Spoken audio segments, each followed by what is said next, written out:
Commendy, and I'm a board member with the National Transportation Safety Board. The NTSB is an independent federal agency charged by Congress with investigating every civil aviation accident in the United States and significant accidents in other modes of transportation. Our mission, and it's our mission here while we're on scene, is to determine how this happened, why it happened, and what safety improvements are needed to prevent it from ever happening again. Before I begin, on behalf of the NTSB, I'd like to extend our deepest condolences to those who lost loved ones in this tragic event. This was a terrible tragedy, and I cannot imagine what the families are going through right now. And so our hearts go out to each and every one of you. I'd also like to take a moment to thank our partners. First and foremost, the U.S. Coast Guard. I'd also like to thank the Santa Barbara Sheriff's Office, the Ventura Fire Department, and a host of law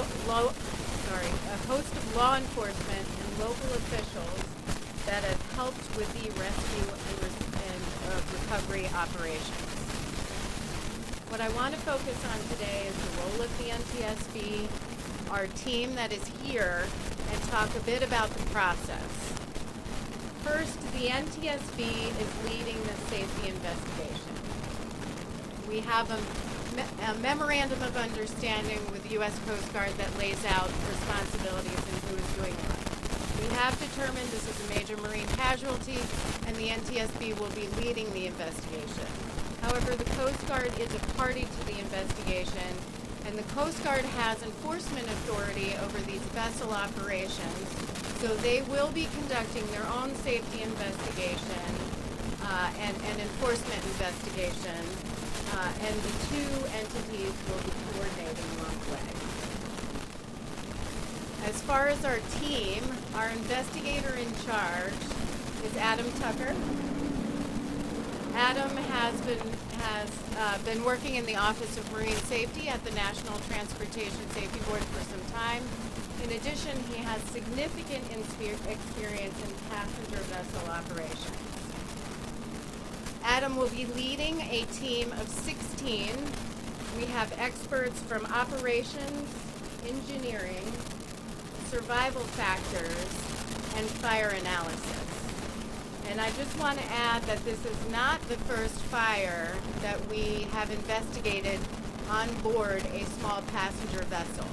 This past December 11th, 2018, the board approved a report of an accident investigation involving a fire aboard of a small passenger vessel near Port Richey in Florida. Additional information on that can be found through our website where the report is posted. In addition to the investigators, we have three staff from our family assistance team that is working with the response community to provide the families with the resources and the information that they need. As far as our process, the NTSB arrived on scene at 10 a.m. today, Pacific Daylight Time. We immediately received a very thorough briefing from the U.S. Coast Guard, where we began to get a lay of the land, and then we began to organize our thoughts around the investigation and our process. Tonight, we will have an organizational meeting where we will likely establish parties to the investigation. Parties mean individuals that have technical expertise that help us obtain the factual information that we need in order to conduct our safety investigation. In addition to that, we will likely form investigative groups. These are smaller groups that will drill down on specific aspects of the investigation. We've also begun to identify witnesses and others that we would like to interview and document the types of materials that we need to obtain as part of the investigation.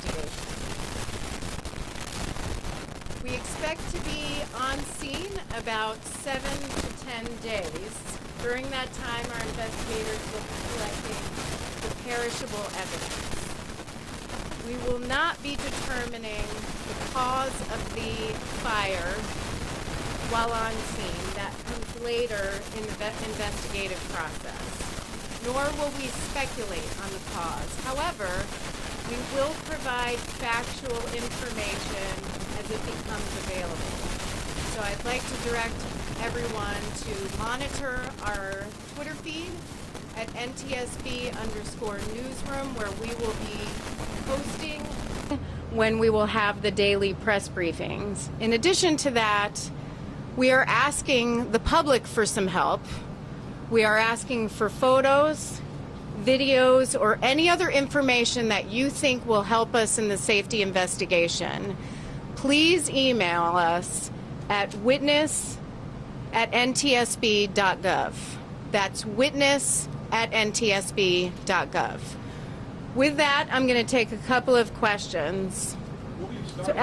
Please raise your hand. I'll call on you, and then give me your name and your affiliation.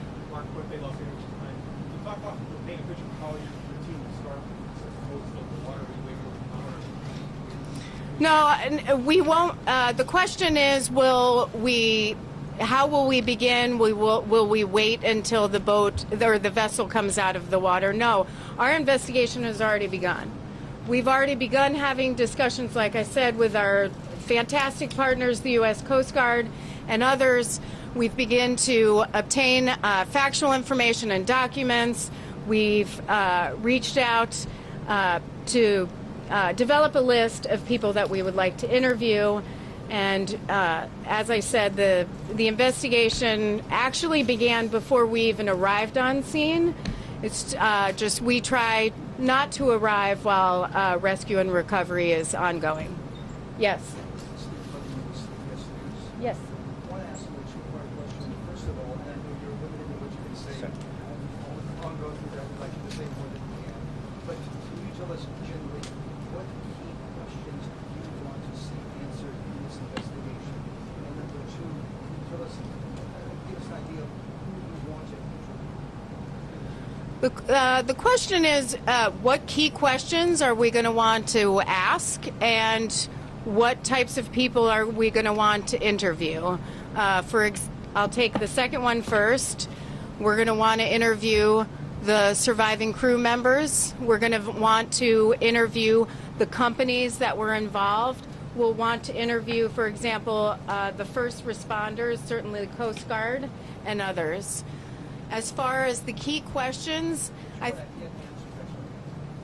that we want to get answered, I think it's a bit early to tell on what key questions we want to be answered. What I will say, for example, there is information that we will want to obtain. We look at the vessel, we look at the crew, the operations, and we look at the environment in which they're operating. So obviously we're going to want to look at training. That includes firefighter training. We're going to look at survival factors. We're going to want to know what fire extinguishers were on board. We're going to want to know were there life jackets on board, were there lifeboats. That's the type of information we're going to want to find out. Yes. In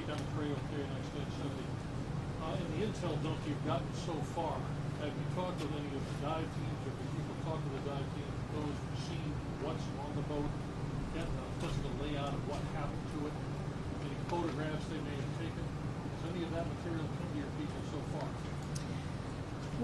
The question is, have we talked to the dive teams and have we received information? I think I'm going to ask Adam to talk about that. To answer your question, no, we have not spoken to any of the dive teams. From what I understand, they're still in an active recovery right now. Right. And while they're and just to add to that, while they're in recovery mode, that's not something we want to interfere with. That's the first priority is rescue and recovery. Our investigation is always second. But we will be doing that along the way at some point. Yes. So based on what you know so far, how confident confident are you that you'll ultimately be able to come up with the cause of this fire? I am 100% confident that our investigators will determine the cause of this fire, why it occurred, how it occurred, and what is needed to prevent it from happening again. Absolutely. Yes. From our experience for prior transportation disasters, how